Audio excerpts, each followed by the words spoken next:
यज्ञ में आपकी सारी मनोकामना पूर्ण होगी। मैं इस इतिहास से कह रहा हूं, लेकिन उस यज्ञ का स्वरूप आपको सही तरीके से जानना पड़ेगा, करना पड़ेगा।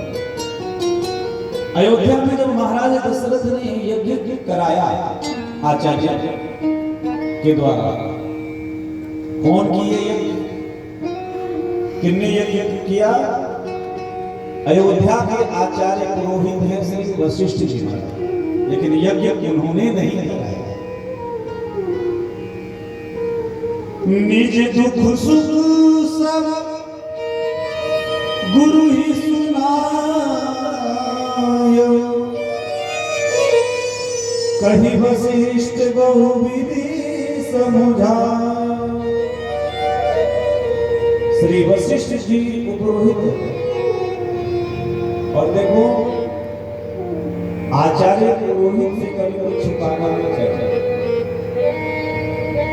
जब 60,000 की अवस्था, 60 वर्ष की अवस्था आज हो जाए और किसी को पुत्र न हो, संतान न हो, तो कोई आशा आगे की रहे।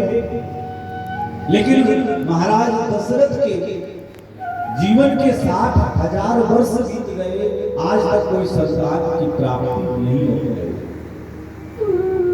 और संतान की जब प्राप्ति नहीं हुई, महाराज दशरथ बड़े ग्लानि में भर करके और अपने पुरोहित श्री वशिष्ठ जी से उन्होंने पूछा,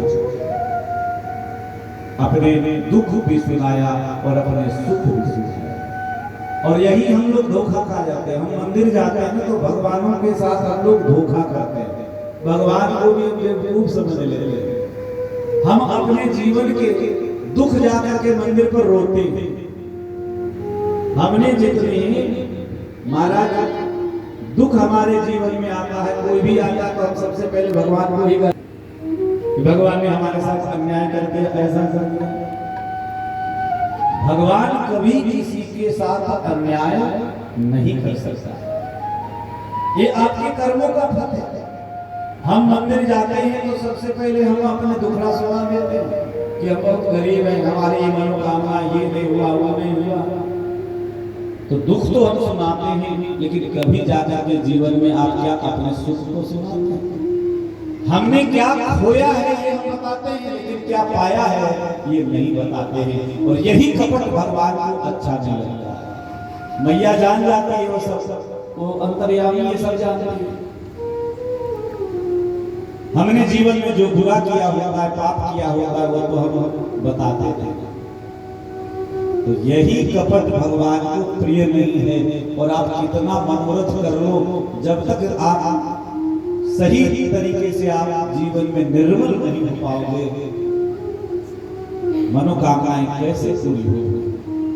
श्री दशरथ जी ने अपने जीवन के सुख भी सुनाए कि गुरुदेव, आपके अयोध्या का जो वैभव है, ये आपकी कृपा से कोई कमी नहीं है, और पुत्र नहीं होने का दुख।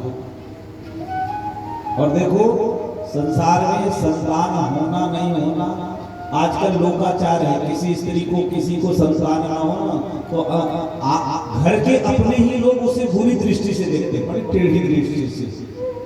दो चीज मैं बताऊं, जिस स्त्री को संतान ना हो वो, और कोई अगर स्त्री, जवान स्त्री यदि विधवा हो जाए, कोई स्त्री अगर जवानी में विधवा हो जाए, तो समाज की नजरिया, ये समाज ऐसा है, छोड़ता नहीं किसी, देता तो कुछ नहीं, आप खाली कहने का समाज है। जब आपके पास होगा तो खाने के लिए जरूर आ जाएगा। सुख में आपने 50 चमचे बन जाएंगे, दुख में सब भाग जाएगा। तो महाराज समाज की नजरिया बदल जाती है। कोई ऐसी स्त्री जा रही हो तो लोग ऐसे देखते हैं जैसे कि कोई मनुष्य ही नहीं।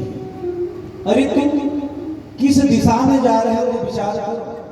पहले तुम एक मनुष्य तो बनो, दूसरों के प्रति भी भाव आओ अच्छा। क्या उसे पहनने का अधिकार नहीं? क्या कहीं अगर बढ़िया पहन के चली गई तो लोग क्या क्या कहने लगते? समय का परिवर्तन करते। इसीलिए भगवान से कपट मत करो। अपने जीवन के दुख भी सुनाओ और अपने जीवन के सुख भी सुनाओ। बेटा बेटी होना नहीं होना ये तो एक प्राकृतिक विधान भी है और दूसरा आपके प्रारब्ध में है। और पता नहीं देवी जी से आपने कथा सुनी कि नहीं सुनी? श्रीमद् भागवत के महात्म में ही बड़ा सुंदर वर्णन है। बेटा हो जाए तो सुख मिलेगा कि नहीं मिलेगा इस बात की कोई गारंटी नहीं। कहा कि आत्मदेव नाम के जो ब्राह्मण हैं बड़े राजपुरोहित है, राजा क्या पुरोहित है, धन दान की कोई कमी नहीं है। उनकी पत्नी है नाम है धुंधुली। देखो नाम ही है धुंधुली। धुंधुली का अर्थ है धुम धुम लियती, बिना मतलब के पड़ोसियों से जो झगड़ा कर ले उसका नाम है धुंधुली। बड़ी बाचाल है, लड़ती झगड़ती रहती है, घर के काम में मन नहीं लगता। लेकिन एक दिन की बात है, महाराज पंडित जी को कोई संतान जब नहीं हुआ, उन्होंने एक गैया अपने यहाँ दूध के लिए गाय खरीद के लाए और महाराज वो गाय को पाला, लेकिन वो गैया भी बंध्या हो गई। जो जो वृक्ष आम आदि के जो वृक्ष पंडित जी ने अपने हाथ से लगाए थे फलदार वृक्ष, वो सब बांझ हो गए। तुलसी का पौधा भी उनके घर में सूख गया। और हद तो तब हो गई, एक दिन एक कोई भिखारी आया, एक शाम नहीं, आत्मदेव जी बड़ी श्रद्धा के साथ वो भिखारी को देने के लिए और बहुत सारा दान लेकर के आया। लेकिन जब पता चल गया उस भिखारी को कि पंडित जी को कोई लड़का नहीं संतान है, तो बिना भिक्षा लिए हुए वो हाथ जोड़ते रह गए दोनों पति पत्नी, लेकिन भिखारी ने भिक्षा भी नहीं ली। तब मन में बड़ी ग्लानि हुई। और जो इतने बड़े सम्मानित ब्राह्मण थे, जिस रास्ते से गुजरते थे लोग प्रणाम करते थे, पैर छूते थे, अब जब संतान नहीं है तो उनको लोग अजीब दृष्टि से देखने लगे। इसलिए आत्मदेव जी के मन में बड़ी ग्लानि हुई। को गच्छामि को तिष्ठामि को मे दुःखं व्यपोहये। मैं कहां चला जाऊं, कहां मर जाऊं, क्या करूं? जो कि बिना संतान के तो गति नहीं है। पुत्र का मतलब है पूनामना नरकम त्रायते इति पुत्र। पूनाम के नरक से जो अपने पिता को निकाल दे उसका नाम पुत्र है। और